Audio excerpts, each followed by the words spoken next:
थोड़ी देर में वैशाली चाय बना के लाई तो शाश्वत विंडो के पास परेशान सा खड़ा बाहर कुछ देख रहा था। वैशाली उसके बगल में आके खड़ी हो गई और उसकी तरफ कप बढ़ाते हुए बोली, आप यहाँ क्यों खड़े हैं? आपको आराम करना चाहिए। शाश्वत ने चाय का कप लिया और बोला, इतना भी बीमार नहीं हूँ। यहाँ सुबह से लेटा हूँ, नहीं तो बैठा हूँ। अभी इरिटेशन हो रहा है। वैशाली चाय का एक शिप लेते हुए बोली, तो आपको एक जगह बैठने से दिक्कत है। शाश्वत परेशान था तो थोड़ा सीरियस आवाज में बोला, बिल्कुल है। तुम बैठ सकती हो क्या? एक जगह पर पूरा दिन एक ही जगह पर रह के सारा काम कर सकती हो? क्या तुमको पता है मैं दिन में 10 बार फैक्ट्री के बैक एरिया में जा कर के सारी मशीनें, कपड़े की पैकिंग सब चेक करता हूँ और आज कुछ नहीं कर पाया। इतना गुस्सा आ रहा है कि पूछो मत। वैशाली नॉर्मल सी बोली, बस एक ही दिन की तो बात है। कल से आप जो चाहें कर सकते हैं। एक दिन में क्या ही जाता है। शाश्वत एक दिन में क्या जाता है सुन के थोड़ा चिढ़ गया। उसको काम में ढिलाई बिल्कुल पसंद नहीं थी। इसलिए कहीं का गुस्सा कहीं निकालते हुए बोला, तुम लड़कियों को घर में रहने की आदत होती है या है ना, इसलिए कभी नहीं समझ पाओगी एक दिन की कीमत क्या होती है। एक दिन में वर्कर्स के मन में ये आया होगा, शायद अब उनका बॉस इतना ध्यान नहीं दे रहा है तो वो आराम से अपनी मर्जी से काम कर सकते हैं। तुमको पता है ग्राउंड लेवल पर वर्कर्स का क्या हाल होता है? उन पर जब तक गिद्ध जैसी नजरें ना हो तो वो ठीक से काम भी नहीं करते। पर तुमको कहाँ समझ आएगा? वैशाली शाश्वत की तेज आवाज सुन के उसकी तरफ देखने लगी। शाश्वत ने अभी आज के मेल पर रिपोर्ट देखी थी। आज उसकी फैक्ट्री में रोज के कंपेयर में कपड़े के रोल कम बने थे और पैकिंग भी कम हुई थी। इसलिए वो थोड़ा गुस्से में था। लेकिन वैशाली को शाश्वत की तेज आवाज़ सुन करके बुरा लगा। इसलिए वो बोली,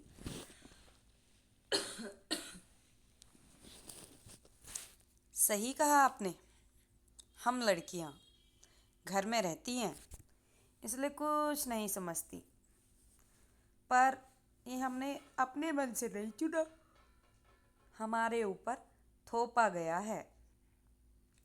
वैशाली की बात सुन के शाश्वत उसकी तरफ देखने लगा।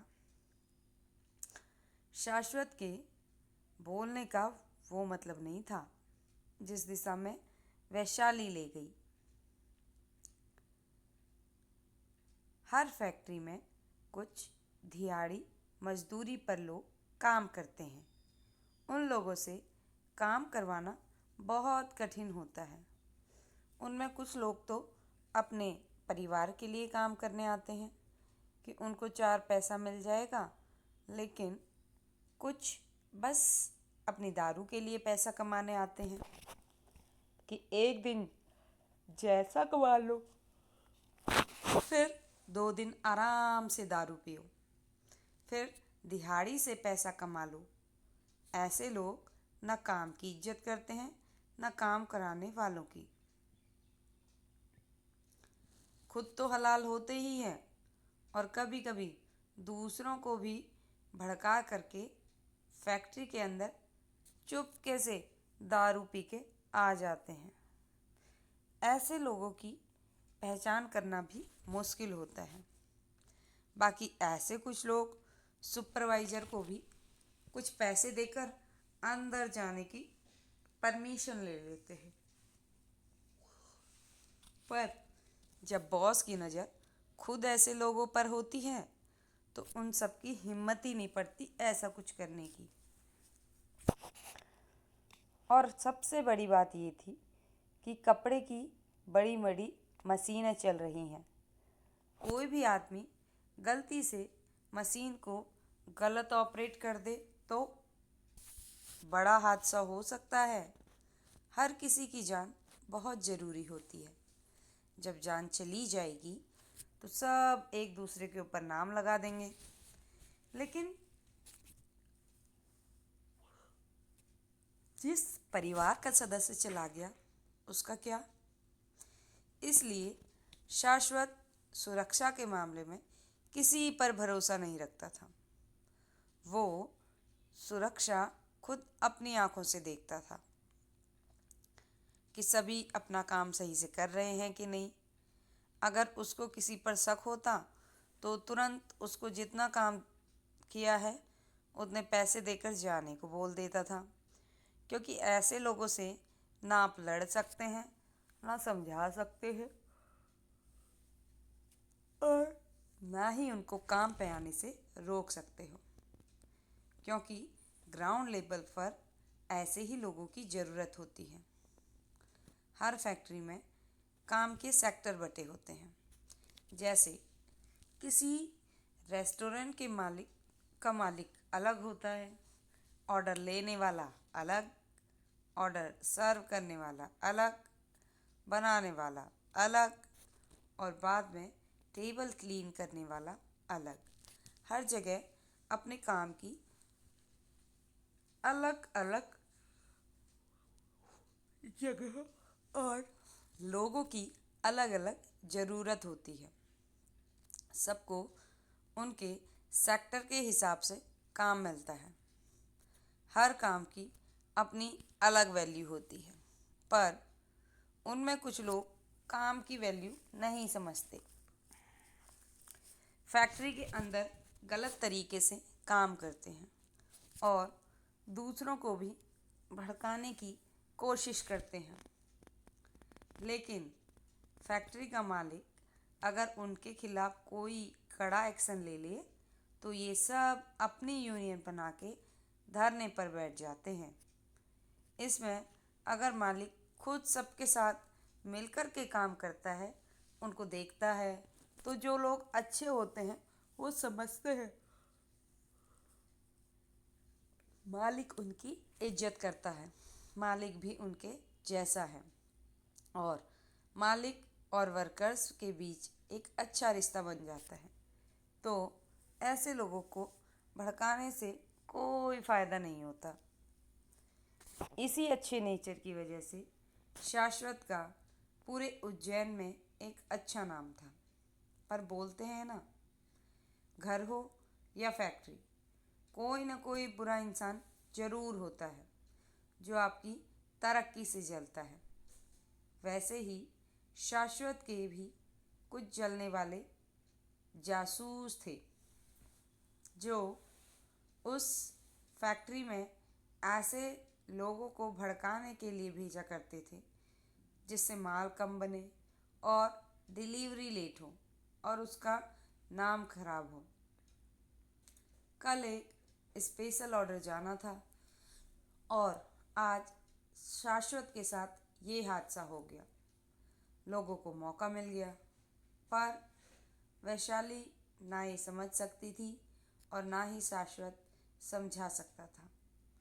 शाश्वत ने ही अपने आप को नॉर्मल कर लिया और माहौल को ठीक करने के लिए वैशाली से बोला, मैंने सुना था चाय कॉफ़ी पीने से नींद उड़ जाती है, पर यहाँ तुमको नींद आती है। कुछ अजीब नहीं है? वैशाली का मूड भी शाश्वत की बात से कुछ उखड़ सा गया था। शाश्वत की बात से वैशाली को अपने भाई की बात याद आ गई थी, जब उसने अपने घर पर खुद के लिए स्कूटी लेने की बात रखी थी, क्योंकि बस में कोई लड़का उसको परेशान कर रहा था और वैशाली किसी से क्या ही बोलती। उसको लगा था स्कूटी से जाएगी तो उस लफंगे लड़के से छुट्टी मिलेगी, लेकिन उसका भाई जो छोटा होकर भी उसको बातें सुनाता था, उसने पापा के सामने ही उसको हड़का दिया था। लड़की हो, चुपचाप बस या ऑटो से जाओ। लड़कियां स्कूटी और कार चलाती हैं तभी रोड पर एक्सीडेंट होते हैं।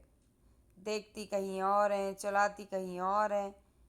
इंडिकेटर तक ठीक से देखना नहीं आता, ऊपर से वैसे ही शादी नहीं हो रही है।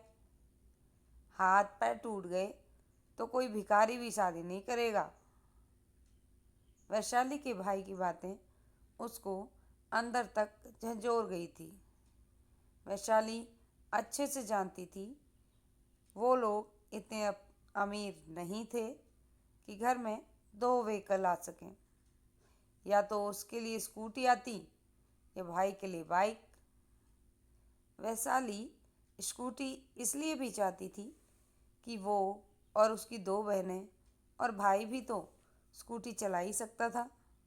सभी स्कूटी चला लेंगे, पर बाइक आई तो बस भाई ही चला पाएगा। पर सब उससे नफरत करते थे, तो उसकी बहनें भी नहीं समझ पाई कि वैशाली उनके आने वाले समय के लिए भी सोच रही है। इसलिए सब ने भाई का साथ दिया। कहने को तो एक और स्कूटी थी घर पे, पर वो वैशाली के पापा की थी। उसको हाथ भी लगाना पाप था। और अभी शाश्वत ने वैशाली से वैसा ही कुछ बोल दिया था, जिससे उसके जख्म हरे हो गए थे। इसलिए वैशाली भी सीधा बोल दी। दुनिया में जो बातें फैली हों, ऐसा ज़रूरी नहीं है वो सबके साथ हों। शाश्वत वैशाली की नाराज़गी को भाप चुका था। वैशाली फिर जल्दी से अपनी चाय ख़त्म करके जाने लगी तो शाश्वत ने उसका हाथ पकड़ लिया और बोला, तुमने जो मेरी बात का मतलब निकाला, मेरे बोलने का वो मतलब नहीं था। वैशाली भी न जाने क्यों अपने अंदर चल रही चीज़ों को रोक नहीं पाई और शाश्वत की तरफ घूम के बोली, तो क्या मतलब था? बोलिए। ये कि हम लड़कियां घर में मुफ्त की रोटियां तोड़ने के लिए बनी हैं, पर मजबूर किसने किया है? कभी आगे बढ़ के बोला है, बेटा जो मन हो करो, हम तुम्हारे साथ खड़े हैं? नहीं, अपने हिसाब से औरतों को घर से बाहर भेजते हो। अगर अमीर हो तो घर के चौकीदार बन के रहो, अगर गरीब हो तो चौकीदारी के साथ साथ बाहर जाके कमाओ भी। पर कमाई कहाँ से होगी वो भी आप ही डिसाइड करोगे। हम तो अपना प्रोफेशन तक नहीं चुन सकती, फिर भी चैन नहीं होता है आप लोगों को। बोलते हो, करती ही क्या हो? बस 8 घंटे काम, हम 12 घंटे काम करते हैं। बोलते हुए वैशाली की आंखों से आंसू निकल आए। शाश्वत भी चुप था। वो बहुत अच्छे से समझ चुका था वैशाली कहीं और का दर्द गुस्से के रूप में उसके सामने निकाल रही है।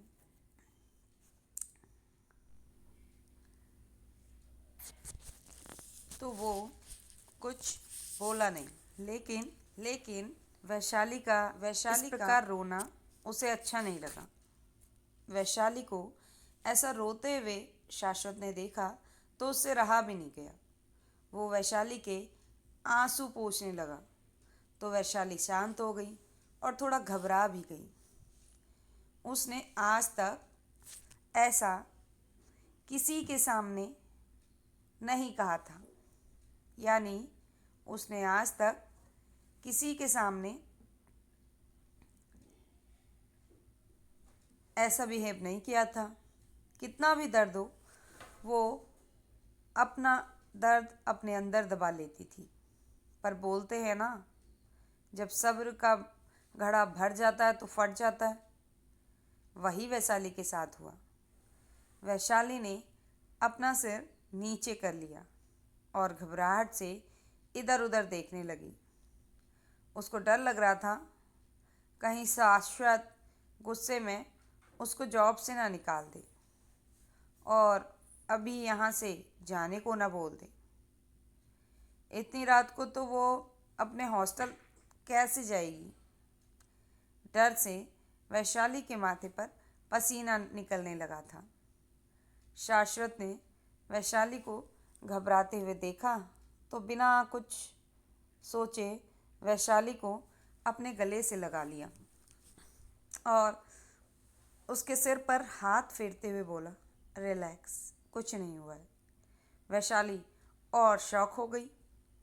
वो ऐसे पहली बार किसी लड़के के गले से लगी थी और ये दोस्ती वाला हक नहीं लग रहा था। इसकी फीलिंग ही कुछ अलग थी। वैशाली के दिल में, शायद शाश्वत के दिल में भी वैशाली के लिए कुछ अलग था। पर वैशाली कैसे रिएक्ट करे, उसे कुछ समझ ही नहीं आया।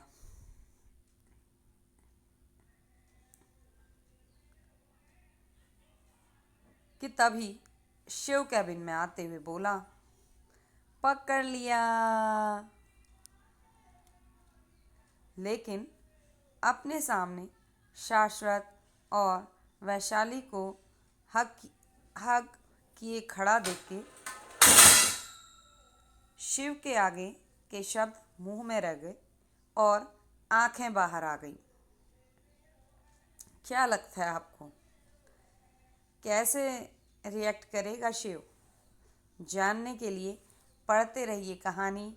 और आज का पार्ट अगर आपको पसंद आया हो तो रेटिंग और समीक्षा देकर बताना बिल्कुल ना भूलें।